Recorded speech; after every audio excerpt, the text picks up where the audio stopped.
Hãy thử tưởng tượng, bạn đang đứng trước một ly nước nóng trong căn phòng lạnh. Bạn không cần làm gì cả, chỉ cần chờ. Và rồi, từ từ, không thể cưỡng lại, nhiệt độ trong ly sẽ nguội dần, cho đến khi nó hòa tan hoàn toàn vào nhiệt độ của căn phòng. Một thứ trật tự nhỏ bé đã biến mất.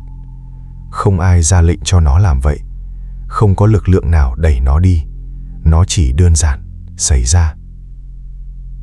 Câu hỏi mà các nhà khoa học vĩ đại nhất trong lịch sử đã dành cả cuộc đời để tìm kiếm câu trả lời là tại sao? Và câu trả lời, thứ mà họ gọi là entropy, không chỉ giải thích ly nước nguội đó.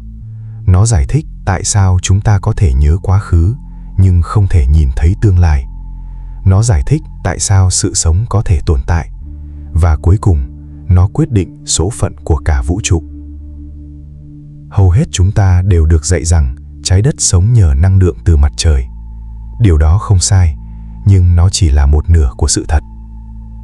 Nếu trái đất chỉ nhận năng lượng mà không thải ra, nhiệt độ hành tinh này sẽ tăng dần không ngừng cho đến khi mọi thứ bốc cháy. Nhưng rõ ràng điều đó không xảy ra. Vậy điều gì đang duy trì sự cân bằng đó?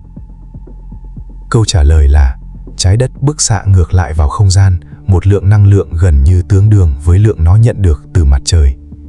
Trong hàng tỷ năm, cái cân vũ trụ này đã giữ cho hành tinh của chúng ta ở một mức nhiệt độ kỳ diệu, không quá nóng, không quá lạnh. Nhưng đây mới là điều thực sự bí ẩn. Nếu năng lượng vào bằng năng lượng ra, thì thứ mà trái đất thực sự tiêu thụ là gì? Câu trả lời nằm ở chất lượng của năng lượng, không phải số lượng. Mặt trời cung cấp cho chúng ta những photon năng lượng cao, cô đặc, những gói năng lượng trật tự, ít và mạnh. Đổi lại, trái đất thải ra không gian những photon năng lượng thấp hơn, phân tán hơn, nhiều hơn nhưng yếu hơn. Cứ mỗi một hạt photon năng lượng cao nhận vào, trái đất giải phóng ra khoảng 20 hạt photon năng lượng thấp. Thứ mà trái đất thực sự nhận được từ mặt trời không phải là năng lượng, đó là sự trật tự, hay theo ngôn ngữ khoa học là entropy thấp. Và chính dòng chảy của sự trật tự đó, từ mặt trời đến trái đất, rồi phân tán vào vũ trụ, là thứ đã vận hành toàn bộ mọi thứ bạn từng thấy, từng chạm, từng yêu thương trên hành tinh này. Năm 1824, một kỹ sư trẻ người Pháp tên Sadi Carnot đang cố gắng giải quyết một vấn đề rất thực tế. Làm thế nào để cỗ máy hơi nước hoạt động hiệu quả hơn? Thế kỷ 19 là kỷ nguyên của hơi nước. Người ta đang xây dựng những cỗ máy khổng lồ để kéo tàu hỏa, bơm nước ra khỏi mỏ than, chạy nhà máy. Nhưng có một bí ẩn khiến các kỹ sư cảm thấy khó chịu. Dù cố gắng đến đâu, dù chế tạo máy móc tinh xảo đến mức nào, không có động cơ nào có thể chuyển đổi hoàn toàn nhiệt thành công. Luôn luôn có nhiệt thừa bị thải ra ngoài, luôn luôn có tổn thất. Carnot nhận ra điều gì đó sâu sắc hơn cả ma sát hay kỹ thuật chế tạo. Ngay cả một động cơ hoàn hảo tuyệt đối, không ma sát, không thất thoát, cũng không thể đạt hiệu suất 100%. Để piston hoàn thành một chu kỳ và quay về vị trí ban đầu, một phần nhiệt bắt buộc phải bị thải ra môi trường lạnh hơn. Đây không phải là lỗi kỹ thuật, đây là giới hạn của tự nhiên. Nhưng phải đến 40 năm sau, một nhà vật lý người Đức mới đặt tên cho thứ mà Carnot đã nhận ra. Năm 1865, Rudolf Clausius đưa ra một từ mới, entropy, bắt nguồn từ tiếng Hy Lạp, có nghĩa là sự biến đổi. Ông dùng nó để đo lường mức độ phân tán của năng lượng trong một hệ thống, và từ những quan sát đó, ông đúc kết nên một trong những định luật nổi tiếng nhất trong khoa học. Entropy của vũ trụ luôn có xu hướng tăng dần đến mức tối đa. Đây chính là định luật thứ hai của nhiệt động lực học. Nói một cách đơn giản hơn, trong một hệ thống bị cô lập, mọi thứ đều có xu hướng đi từ trật tự sang hỗn loạn. Nhiệt lan ra, mùi hương khuếch tán, vật thể vỡ vụn, nhưng không có gì tự nhiên đi theo chiều ngược lại. Nhưng tại sao? Tại sao thiên nhiên lại có sự thiên lệch kỳ lạ này? Câu trả lời đến từ một thiên tài người Áo, Ludwig Boltzmann.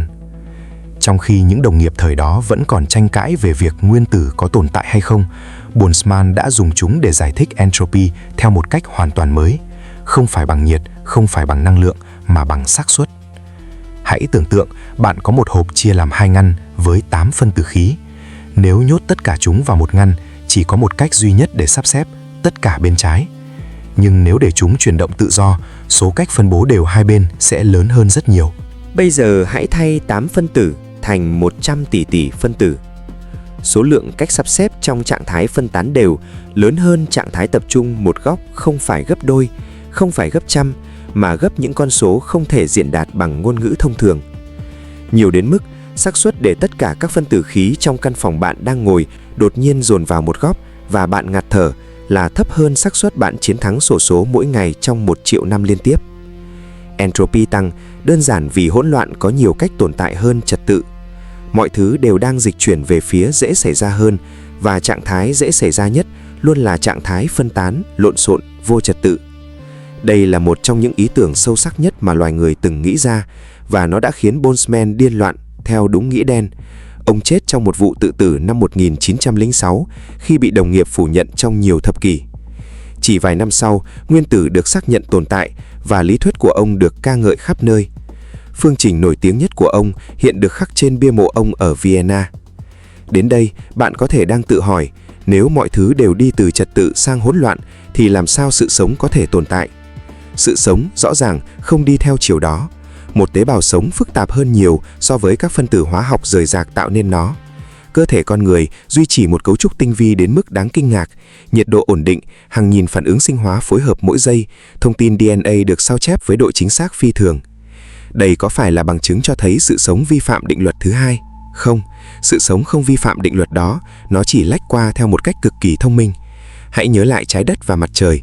Chúng ta liên tục hấp thụ entropy thấp từ mặt trời, từ thực vật quang hợp, từ thức ăn chúng ta ăn, từ oxy chúng ta thở, và thải ra entropy cao dưới dạng nhiệt và khí thải. Cơ thể chúng ta giữ lại sự trật tự bên trong, nhưng đổi lại phải liên tục đẩy sự hỗn loạn ra bên ngoài. Sự sống không giảm entropy của vũ trụ, nó chỉ tạm thời trú ẩn khỏi dòng chảy đó bằng cách gia tăng entropy ở nơi khác. Thậm chí có một giả thuyết táo bạo hơn. Có thể sự sống không chỉ là nạn nhân của entropy, mà còn là một công cụ của nó. Những sinh vật sống có thể là những cỗ máy tiêu thụ năng lượng cực kỳ hiệu quả, giúp vũ trụ phân tán entropy nhanh hơn so với khi chỉ có vật chất vô cơ. Chúng ta tồn tại không phải để chống lại sự hỗn loạn, mà để thúc đẩy nó. Đó là một suy nghĩ vừa khiêm tốn vừa kỳ vĩ. Bây giờ, hãy nhìn vào một thứ mà chúng ta hiếm khi dừng lại để suy nghĩ. Tại sao thời gian chỉ chạy theo một chiều? Hầu hết các định luật vật lý cơ bản đều có tính đối xứng theo thời gian. Nếu bạn quay ngược một đoạn phim về hai quả bóng đang va chạm, nó vẫn trông hoàn toàn hợp lý về mặt vật lý. Các phương trình không phân biệt trước và sau. Nhưng nếu bạn quay ngược một đoạn phim về một chiếc cốc vỡ tan trên sàn, từng mảnh vỡ tự dưng nhảy lên, ghép lại thành chiếc cốc hoàn chỉnh và nhảy vào tay bạn, bạn sẽ biết ngay đây là giả mạo. Tại sao? Bởi vì entropy là thứ duy nhất trong vật lý không đối xứng theo thời gian. Entropy luôn tăng về phía tương lai và thấp hơn ở quá khứ. Chính sự bất đối xứng này, cái mà các nhà vật lý gọi là mũi tên thời gian, là thứ tạo ra sự khác biệt giữa trước và sau. Nó là lý do tại sao chúng ta có ký ức về quá khứ nhưng hoàn toàn không có ký ức về tương lai. Nó là lý do tại sao nguyên nhân xảy ra trước hệ quả. Thứ bạn gọi là thời gian thực chất là cách não bạn cảm nhận dòng chảy của entropy. Và nếu entropy ngừng tăng, nếu vũ trụ đạt đến trạng thái cân bằng hoàn toàn, thì mũi tên thời gian cũng sẽ biến mất. Không còn trước cũng không còn sau, chỉ còn im lặng vĩnh cửu. Để hiểu tại sao entropy vẫn đang tăng cho đến ngày hôm nay, tức là tại sao thế giới xung quanh ta vẫn còn đầy ắp sự kiện, sự thay đổi, chúng ta cần nhìn về điểm khởi đầu. Ở thời điểm Big Bang, vũ trụ chứa đựng mức entropy thấp nhất trong toàn bộ lịch sử của nó. Điều này nghe có vẻ lạ. Một điểm kỳ dị nén tất cả vật chất vào một không gian cực nhỏ nghe có vẻ rất phi lý. Nhưng thực ra, chính lực hấp dẫn đã biến trạng thái đó thành entropy thấp. Khi vật chất phân tán đồng đều trong không gian, lực hấp dẫn tích lũy thế năng khổng lồ, một kho tiềm năng chưa được giải phóng. Đó là entropy thấp, không phải sự gọn gàng hình học, mà là tiềm năng chưa được khai thác. Kể từ Big Bang, entropy đang chậm rãi giải phóng thế năng đó. Vật chất tụ lại thành sao, sao cháy sáng rồi sụp đổ thành các lỗ đen. Và ngày nay, phần lớn entropy của vũ trụ đang nằm bên trong các lỗ đen, những vật thể kỳ lạ nhất của vũ trụ, nơi mà thông tin và trật tự bị nghiền nát vĩnh viễn. Nhưng ngay cả lỗ đen cũng không tồn tại mãi mãi. Nhà vật lý Stephen Hawking đã chứng minh rằng lỗ đen dần dần bốc hơi, giải phóng bức xạ Hawking vào không gian, một quá trình cực kỳ chậm, có thể kéo dài hơn tuổi của vũ trụ hiện tại nhiều lần, nhưng cuối cùng chúng cũng sẽ biến mất. Khi đó, vũ trụ sẽ rơi vào trạng thái được gọi là cái chết nhiệt, heat death, một trạng thái hoàn toàn bằng phẳng, không còn sự chênh lệch nhiệt độ, không còn sự chênh lệch năng lượng, không có gì có thể xảy ra, bởi vì để bất cứ thứ gì xảy ra đều cần có sự chênh lệch, cần có nơi nóng hơn và nơi lạnh hơn, cần có entropy thấp ở đâu đó. Trong trạng thái cái chết nhiệt, không còn cái gì thấp hơn hay cao hơn nữa, tất cả đều bằng nhau, và sự bình đẳng tuyệt đối đó chính là cái chết tuyệt đối của vạn vật. Vũ trụ có một điểm khởi đầu, entropy cực thấp, tiềm năng cực lớn. Vũ trụ có một điểm kết thúc, entropy cực cao, im lặng tuyệt đối. Và chúng ta, bạn, tôi, mọi sinh linh từng tồn tại trên hành tinh này đang sống ở đâu đó giữa hai điểm đó. Chúng ta không phải là sự ngẫu nhiên, chúng ta là sản phẩm của dòng chảy entropy, những cấu trúc phức tạp kỳ diệu được tạo ra khi năng lượng trật tự chảy qua vật chất theo đúng cách, vào đúng thời điểm. Sự sống, ý thức, tình yêu, nghệ thuật, khoa học, tất cả đều chỉ có thể tồn tại trong khoảng giữa đó, khi entropy đang tăng nhưng chưa đạt cực đại. Điều đó có nghĩa là gì với bạn và tôi? Nó có nghĩa là mỗi giây chúng ta tồn tại, chúng ta đang sử dụng một kho báu hiếm có của vũ trụ, entropy thấp, những gói năng lượng trật tự, quý giá, không thể tái tạo, mà mặt trời đã cần hàng tỷ năm mới tích lũy được. Khi bạn suy nghĩ, tim bạn đập, khi bạn nhìn thấy hoàng hôn hay ôm một người thân, bạn đang tiêu thụ một thứ mà cả vũ trụ đang từng ngày ít dần đi. Định luật thứ hai của nhiệt động lực học không phải là câu chuyện về sự tàn lụi. Nó là lời nhắc nhở rằng sự tồn tại của chúng ta, với tất cả sự phức tạp, vẻ đẹp và ý nghĩa của nó, không phải điều hiển nhiên. Nó là món quà tạm thời và phi thường từ một vũ trụ đang chậm rãi tàn phai. Vì vậy, trong khi dòng entropy thấp vẫn còn chảy, hãy sử dụng nó một cách xứng đáng. Cảm ơn bạn đã tham gia vào hành trình khám phá entropy ngày hôm nay.